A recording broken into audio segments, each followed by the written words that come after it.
Hey guys, what's up?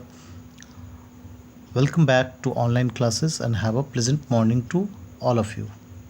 Now, I, Ajay Kumar, your English teacher, is going to start a new chapter that is Glimpses of India of 10th standard from the book First Flight NCRT. Chapter number 7. The topic name is Glimpses of India. In this chapter, you'll find three short stories. The first one is of A Baker from Goa by Lucio Rodriguez. Second one is for Kurg, a Lokesh Abral, and third one is Tea for from Assam. Well, the chapter includes three stories. Now, first one I told you, A Baker from Goa. This is a story about a baker and relates to the old Portuguese days. And the second, Kurg by Lokesh Abral. It is a story about Kurg, a place in Karnataka. In that, the author describes the weather, environment, people, wildlife, and landscape of Kurg in this story. And the last one is Tea from Assam by Arup Kumar Datta. This story is about two friends exploring the tea gardens of Assam and also learning the legends behind it. So let us start with the story of first A Baker from Goa. In this story, I'll just briefly explain you the things what it is written there. The first para, like it belongs to the narrator when he imagines the things like how the elders often heard reminiscing nostalgically about those good old Portuguese days. Now, in that time, when back in the history, Portuguese, Dutch, and England ruled over this Indian part, Goa. This is a story from that time taken and being taught to you. Now, in this part, you can see it is being talked about the loaves of bread, and people were very much fond of those loaves. Even the eaters of the loaves must have vanished. It is being said but still, like the maker of those, the persons who are responsible for making these breads, loaves are still there, and how they are using the machineries to make that is also being imagined here. And it is also being told like how the people carrying like a box with them in one hand and carrying it over the head or the shoulder, and in another hand they were holding a bamboo, with that, while they were threading it, like just putting it on the ground, hardly smashing it. At that time the jingle sound comes out. That was a sound which used to call people, right? Now, in this story, there's a village known as Goan village, and during those times people ate loaves of breads. These were made in a big furnaces. Now, furnaces here, it means a place where the fires are like just kept alive to bake the loaves, so that it could be served freshly. It could be served like heated. Now, bakers were known as the peddlers. The persons who were responsible for selling those all loaves were known as the peddlers, and they would come to sell these breads in the street, and would make a jingle sound with the bamboo. I told you just now. This was the entry. This was the entrance of a protagonist, you can say, the main characters. The main character of this story, the protagonists are the bakers who used to sell loaves of breads. Now, you can see during our childhood in Goa, the baker used to be our friend. it's the companion and guide of the narrator.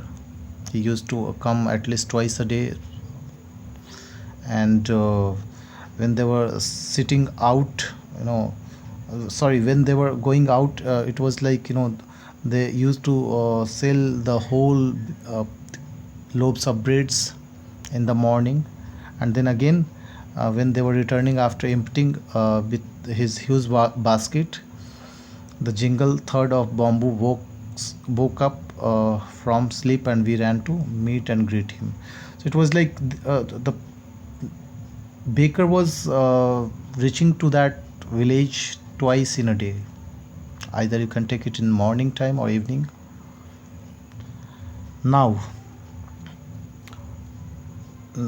in those days, actually, the narrator says that we may not see these loaves nowadays. Earlier it was quite famous and very much in demand, but nowadays we may not see these loaves, but may sometimes see the furnaces and some bakers carrying on the traditional business of their forefather.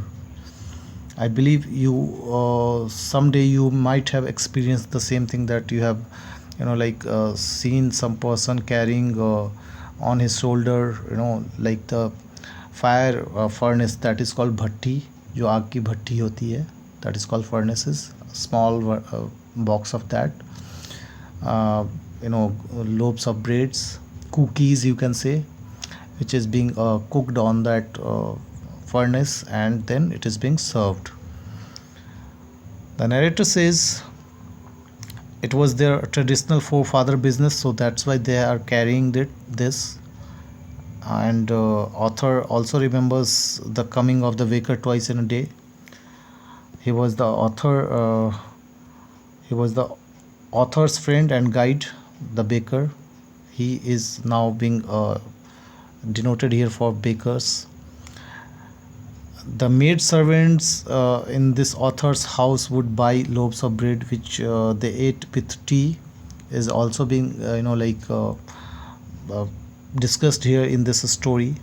And during those days, it has been told, like, during those days, bread was an important part of any occasion, especially the sweet bread. And the sweet bread has been called here, given a name, that is bowl. Either you can call it a sweet bread, or you can call it a bowl. That was a name given to that bread of loaves. And the baker had a peculiar dress also. That time they were just putting it like it was a frock type, that was called kabai. It was a single piece frock that would reach up to knees, or you can say, and a skirt which reaches up to like knee, but it is not a frock. Even the bakers of that time survived their livelihood by baking those loaves, and it was considered as a profitable business at that time. Now you can see here in this para, marriages gifts are meaningless without the sweet breads known as the bowl. If you have heard about rasogulla from Kolkata, it is also being if some Bengalis, if someone is from Bengali community, they love it. They love the rasogulla. So it gifting anything without rasogulla was meaningless. In the same way, you can see here the gifting without bowl was meaningless. And you can see here even any party or feast was also losing its charm without that bread. And it was the responsibility of the lady of the house, the responsibility was to preparing sandwiches on the occasion of her daughter's engagement, and then after, cake and boli hands are the must, Christmas, you can say Christmas present, or for other festival as well. Thus it has been conveyed in this story that the presence of baker's furnace in the village was absolutely essential for the villagers. Now, dear student, I would like to go through these questions of oral comprehension check, that is match the following, what is a must. And I would expect you all to read the chapter, and then you should answer the questions in the comment section. I will be get I'll just I'll be getting the record of your answers. I'll be collecting it from the comment section. And if there is any problem related to this chapter or summarization, you may contact me, you may write me privately, and we will continue with the new story, that is the Kurg by Lokesh Abrol, in next part of the video. Till then, take care, bye, and have a nice day. Thank you.